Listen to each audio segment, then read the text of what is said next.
Mirror a tale of twin cities episode number 13 की starting buying और Sumo से होती है। बाइंग को सुमो की काफ़ी फिक्र होने लगी थी। उसे लग रहा था कि सुमो काफ़ी ज़्यादा इंजर्ड है, इसलिए वो उसे दवाई देने के लिए जाने वाली होती है कि इतने में सुमो उसके दरवाजे पे आ जाता है। अब सुमो उसके बाहर जाने का कारण पूछता है तो बाइंग अपनी फ़िक्र जाहिर करती है। सुमो कहता है कि अभी सूरज की रोशनी काफ़ी ज़्यादा तेज़ है, इसलिए तुम यहाँ से बाहर नहीं जा सकती। बाइंग उसे वो दवाइयाँ देने की कोशिश करती है जो सुमो ने ही उसे दी थी। सुमो कहता है कि अब दवाइयाँ ख़त्म हो चुकी हैं, लेकिन बाइंग बताती है कि तुम इंजर्ड हो इसलिए तुम्हें इसकी ज़रूरत है।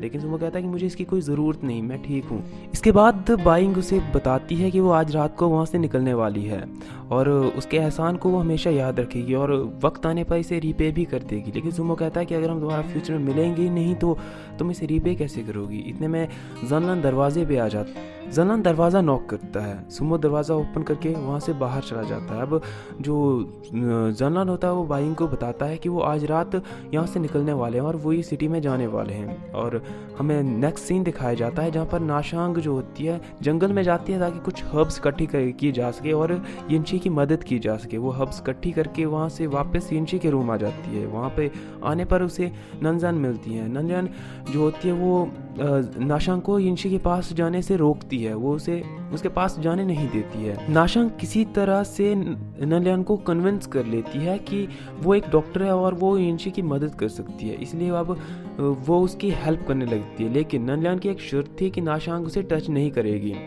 अब हमें कांगलियो के मास्टर्स का सीन दिखाया जाता है जिन्होंने यूहान को अपने ट्रैप में फंसा लिया था और आपस में बात कर रहे थे कि शिफेंग बिना यूहान के एक बिना पर के बाज की तरह है जो कुछ नहीं कर सकता। यूहान उसकी ताकत है और अब इसके बाद जो फेलियान होगा वो आर्मी के लिए एक बेहतरीन लीडर होगा और इस तरह से शिफेंग की जो मिलिट्री पावर है वो भी ख़त्म हो जाएगी।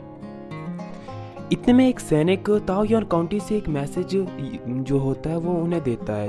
एक्चुअली में इस मैसेज में यूहान की बेगुनाही के कुछ सबूत थे जिसे जो मास्टर्स होते हैं वो देखकर अनसुना कर देते हैं और उस मैसेज को जला देते हैं और एक फेक मैसेज क्रिएट करके सभा में ले जाते हैं। 5 मास्टर की जो असेंबली होती है वहाँ पर यूहान की पेशी लग जाती है। अब यूहान को जो है अपने टास्क में नाकामयाब होने के लिए सुनाया जाता है और साथ ही उसने काफ़ी ज़्यादा विंड फाल्कन को वेस्ट करा था, इसी वजह से उसे पनिश करने के बारे में शिफेंग से कहा जाता है।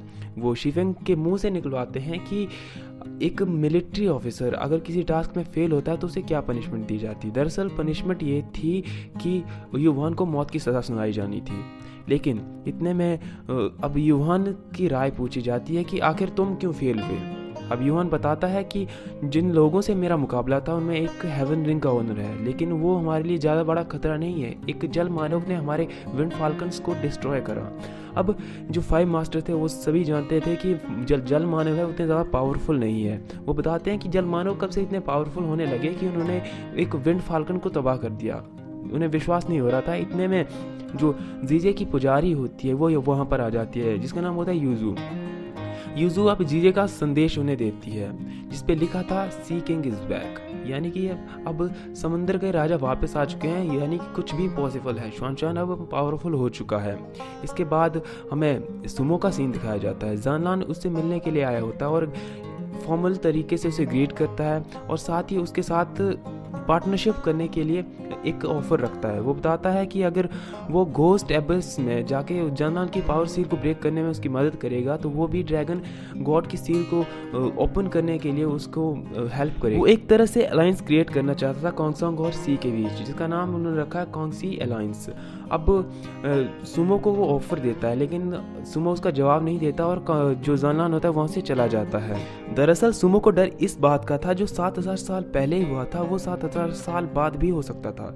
अगर क्या पता कल को कोंगसोंग अगर दोबारा पावरफुल हो गया तो वो शुआनचान पर दोबारा हावी हो सकता है। लेकिन जानलान कहता है कि मैं जानता हूँ कि अपने घर से दूर होना क्या होता है और दोबारा घर वापस ना जा पाना क्या होता है, इसलिए मैं इस बार मैं धोखा नहीं दूंगा और तुम्हारे साथ फुली कोऑपरेट करूंगा। लेकिन अभी सुमो उसे जवाब नहीं देता। इसके बाद हमें जो नाशांग का सीन दिखाया जाता है जो कि अब गॉड ऑफ मेडिसिन से प्रे कर रही होती है कि वो यिनची की हेल्प कर सके, क्योंकि वो यिनची को छू नहीं सकती थी। इतने में हान वहाँ आ जाता है। हान को वहाँ आता है देख नानलियान वहाँ से चली जाती है। अब हान पूछता है कि तुम इस तरह से इसे ट्रीट क्यों कर रही हो, लेकिन नाशांग उसके रीज़न बताते हुए कहती है कि उसने मुझे अलाउ ही नहीं करा कि मैं इसे टच कर सकूं। क्या तुम मुझे अलाउ करो तब ताकि मैं इस पर मेडिसिन लगा सकूं? बिना मैं टच करे इसमें मेडिसिन कैसे लगा सकती हूँ? हान उसे परमिशन दे देता है। इसके बाद हमें शीजिंग का सीन दिखाया जाता है जो कि लेक के किनारे बैठा होता है। बाइंग उसके पास आती है और वो दोनों आपस में डिस्कस करते हैं। शीजिंग से बाइंग को पता चलता है कि जानलान जो होता है वो सुमो के पास एक प्रपोजल रखने के लिए गया है ताकि वो एक दूसरे का साथ कोऑपरेट कर सकें और मिलकर कांगलियों की आर्मी को डिफीट कर सकें। इसके बाद हमें यूहान का सीन दिखाया जाता है जो कि प्रिजन में होता है। सडनली उस पर कोई अटैक कर देता है लेकिन फेलियन एट द मोमेंट वहाँ पे पहुँच जाता है।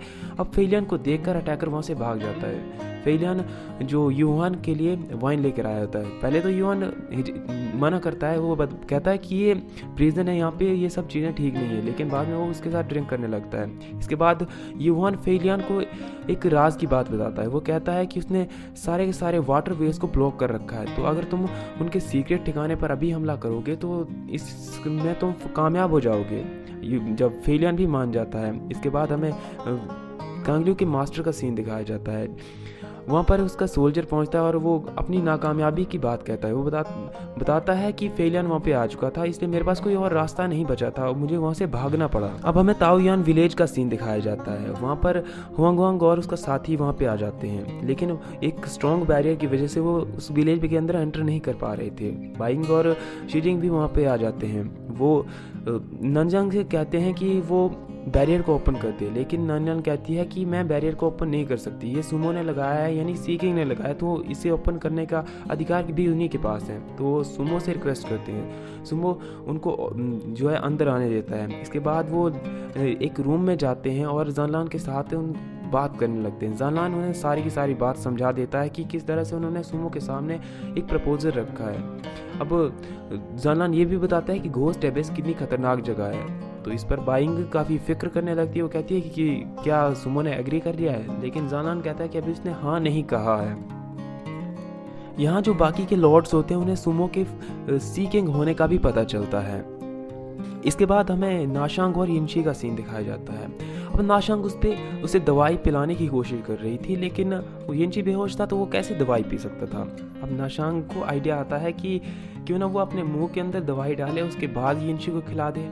अब वो दवाई थोड़ी पी लेती है और उसको अब यिनशी को किस करने ही वाली होती है, इतने में नानलियान वहाँ पे आ जाती है। नानलियान उसे किस करता देखकर उसे खींच के दूर फेंक देती है। नाशांग कहती है कि मैं इसे दवाई पिलाने की कोशिश कर रही थी, तुम मुझे क्यों डिस्टर्ब कर रही हो, लेकिन नानलियान कहती है कि इस तरह की हरकतें तुम नहीं कर सकती। अब नानलियान उसे अपने माथे के मार्क के बारे में बताती है कि वो वर्जिनिटी का मार्क है। जब तक वो किसी को पसंद नहीं करते वो मार्क उनके माथे पर रहता है। अगर वो किसी को पसंद करते हैं तो वो मार्क ऑटोमेटिकली गायब हो जाता है और उनका जेंडर फिक्स हो जाता है।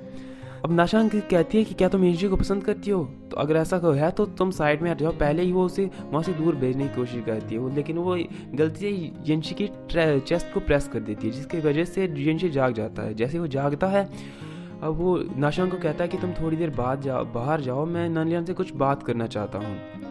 नाशांग कहती है कि मैं तुम्हारी बातें नहीं सुन सकती, लेकिन यिनशी उसे फोर्स करता है, इसलिए उसे बाहर जाना पड़ता है। वो बाहर जाके अब उन दोनों की बातें सीक्रेटली सुनने लगती है। नानलियान यिनशी को अपने जो गुरुओं के सामने उन्होंने प्लेज ली थी उसे याद करवाती है और कहती है कि तुम भूल चुके हो जो हमने प्लेज ली थी, हमारा जीवन श्वानशान के लिए है और तुम इस तरह के मैटर्स में इन्वॉल्व नहीं हो सकते हो। लेकिन यिनशी कहता है कि उसका मेरे ऊपर एक ऋण है, उसने मेरी जान बचाई है, इसलिए मैं उसकी केयर करता हूँ, बस ज़्यादा कुछ नहीं। वो एक बहुत ही अच्छी लड़की है। अब यिनशी अपने घुटनों पे आ जाता है और अपनी जो उसने शपथ ली थी उस शपथ को दोबारा दोहराता है। नाशांग को लगता है कि वो यिनशी की हेल्प कर सकती है ताकि वो बिलियो सी में वापस जा सके और उसके बाद ही वो यिनशी को पा सकती है, इसलिए वो सीधे जाती है सुमो के पास जो कि आंट्रू के साथ बात कर रहे होते हैं। अब वो उनसे कहती है कि वो क्या हेल्प कर सकती है जिसकी वजह से आप बिलियो सी में वापस जा सकें, लेकिन आंट्रू से बताती है कि आपको इस बारे में ज़्यादा सोचने की ज़रूरत नहीं है, अभी आपको यिनशी को गुड बाय कहने का समय आ चुका है। और यहीं पे एपिसोड नंबर 13 समाप्त हो जाता है। आगे का एपिसोड देखने के लिए चैनल को सब्सक्राइब करना ना भूलें और वीडियो को लाइक ज़रूर कर देना। धन्यवाद।